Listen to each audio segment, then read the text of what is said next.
Assalamualaikum warahmatullahi wabarakatuh. Kembali lagi dengan saya Arif, dan pada kesempatan kali ini kita akan membahas tentang Introduction to Linguistics. Apa itu Introduction to Linguistics? Kita akan bahas satu persatu di kesempatan yang satu ini. Jangan kemana-mana dan selamat menikmati video ini. Nah, kita mulai dari linguistik. Apa itu linguistik? Linguistik adalah sebuah ilmu yang mempelajari struktur bahasa beserta aspek-aspeknya. Dan linguistik terdiri dari dua cabang, yaitu cabang mikro dan cabang makro. Yang mikro terdiri dari phonetics, phonology, syntax, semantics, pragmatics, morphology, dan discourse analysis. Dan di cabang makro terdiri dari psikologi, sosiologi, antropologi, filosofi, literatur, artificial intelligence, dan language. Nah, selanjutnya kita akan belajar tentang word formation. Apa itu word formation? Word formation adalah proses pembentukan kata yang terdiri dari 14 cara pembentukan kata. Nah, dan ini adalah 14 cara agar kata terbentuk. Yang pertama ada compounding, yang kedua ada prefixes, yang ketiga ada suffixes, selanjutnya ada inflection, derivation, conversion, back formation, clipping, blending, acronym, coinage, borrowing, onomatopoeia, dan yang terakhir adalah multiple process.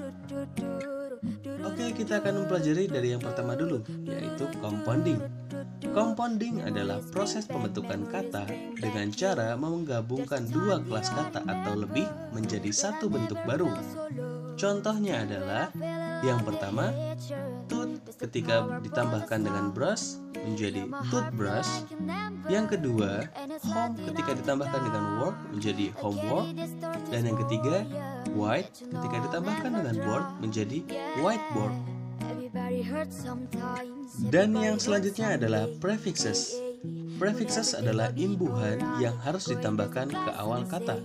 Contohnya, yang pertama, on ditambahkan dengan install menjadi uninstall. Yang kedua, ill ketika ditambahkan dengan legal menjadi illegal. Dan yang ketiga, im ketika ditambahkan dengan possible menjadi impossible.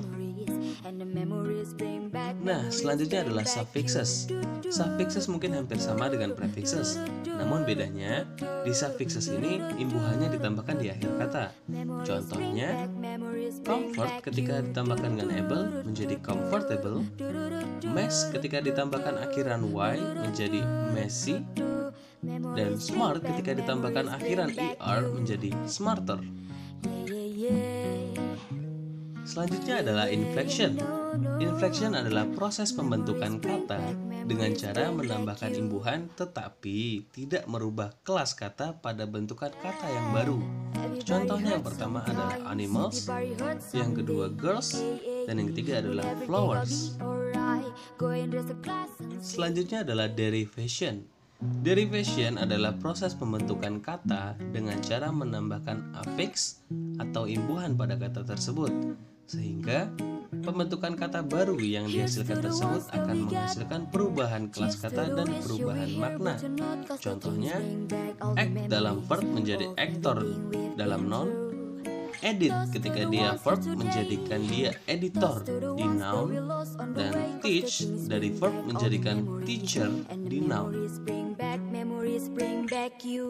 Selanjutnya adalah conversion. Conversion adalah proses pembentukan kelas kata dengan tanpa merubah bentuk kata tersebut. Contohnya, father di noun tetap menjadi father di verb, dan water di noun tetap menjadi water di verb. Nah, selanjutnya ada back formation. Back formation adalah proses pembentukan kata dengan cara memisahkan imbuhan atau yang merupakan kata dasar dari sebuah kata. Contohnya, baby sister ketika dijadikan back formation akan berubah menjadi babysit, dan formulir ketika dirubah menjadi back formation akan berubah menjadi form. Nah, selanjutnya adalah clipping. Clipping adalah proses pembentukan kata dengan cara memotong bagian dari kata itu sendiri.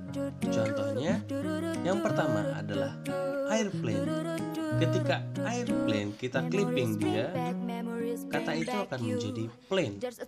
Dan yang kedua adalah laboratorium.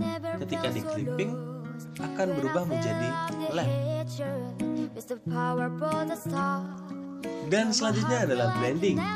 Blending adalah proses pembentukan kata dengan cara menggabungkan dua kata atau lebih, dan caranya menghilangkan bagian tertentu pada kata yang lama terlebih dahulu sebelum digabungkan menjadi kata baru. Contohnya, video and blog akan berubah menjadi vlog, atau bisa jadi video monolog berubah menjadi vlog juga bisa jadi. Yang kedua ada spoon and fork. Ketika di blending akan berubah menjadi spork. Dan infotainment, information dan entertainment bisa berubah menjadi infotainment. Dan selanjutnya ada akronim. Akronim adalah proses pembentukan kata dengan cara mengambil dari huruf awal pada setiap suku kata yang disusun untuk menyebutkan singkatan atau kepanjangan dari suatu istilah, dan hasilnya bisa diucapkan sebagai sebuah kata. Contoh yang pertama adalah USA atau singkatan dari United States of America, dan yang kedua adalah ATM atau Automatic Teller Machine. Dan selanjutnya adalah coinage. Apa itu coinage? Coinage adalah kata yang terbuat dari penyebutan sehari-hari pada nama produk. Contohnya, ketika kita ingin mengucapkan instant noodle, kebanyakan dari kita akan mengucapkan Indomie.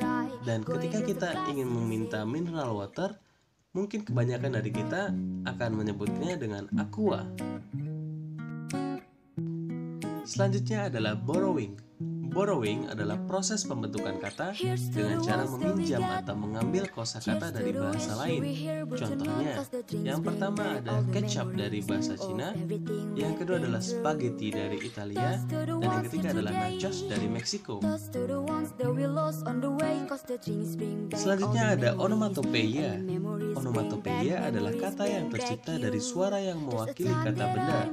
Contohnya, yang pertama adalah cat atau kucing, suara yang tercipta adalah meow. Yang kedua adalah dog atau anjing, dan kata yang tercipta adalah gugup. Dan yang ketiga birds atau burung, dan kata yang tercipta adalah cicit cuit. Dan yang terakhir adalah multiple process. Multiple process adalah proses pembentukan kata dalam isolasi yang memungkinkan untuk melacak operasi lebih dari satu proses di tempat kerja dalam penciptaan kata tertentu. Yang pertama adalah, contohnya, snow ketika ditambahkan dengan storm akan menjadi snowstorm. Dan yang kedua, cyber ketika ditambahkan dengan kriminal akan menjadi cybercrime. Nah, selanjutnya kita akan masuk ke materi baru, yaitu morphem. Morphem adalah suatu bentuk bahasa yang tidak mengandung bagian-bagian yang mirip dengan bentuk lain, baik bunyi maupun maknanya. Dan morphem ini terdiri dari dua morphem, yaitu free morphem dan bond morphem. Free morphem terdiri lagi dari dua cabang, yaitu lexical morphem dan functional morphem. Dan bond morphem terdiri dari dua cabang juga, yaitu derivational morphem dan inflectional morphem. Nah, kita akan bahas dari yang pertama, yaitu free morphem. Free morphem adalah morphem yang bisa diucapkan dengan makna. Free morphem ini terdiri dari dua cabang. Yang pertama lexical morphem, yaitu terdiri dari noun, adjective, dan verb. Contohnya adalah girl, house, yellow, and tiger. Dan yang cabang kedua adalah functional morphem. Functional morphem ini terdiri dari conjunction, preposition, article, dan pronouns. Contohnya adalah and, but, when, and near. Dan yang terakhir adalah bond morphem. Bond morphem adalah morphem yang tidak bisa diucapkan sendiri dengan makna.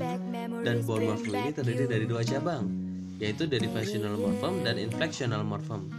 Derivational morphem terdiri dari kategori gramatikal yang berbeda. Contohnya careful, payments, dan goodness. Dan yang kedua adalah inflectional morphem. Dan inflectional morphem ini adalah kategori gramatikal yang sama, yaitu contohnya likes, logging, dan like. Terima kasih udah nonton video ini. Terima kasih juga udah meluangkan waktunya untuk sedikit belajar tentang linguistik. Tetap jaga kesehatannya di rumah di tengah pandemi virus corona. Tetap selalu menggunakan masker ketika keluar rumah, selalu mencuci tangan, dan yang lebih penting, di rumah aja. Terima kasih juga untuk waktunya. Bila ada salah kata saya mohon maaf. Wabillahi taufiq walhidayah. Wassalamualaikum warahmatullahi wabarakatuh.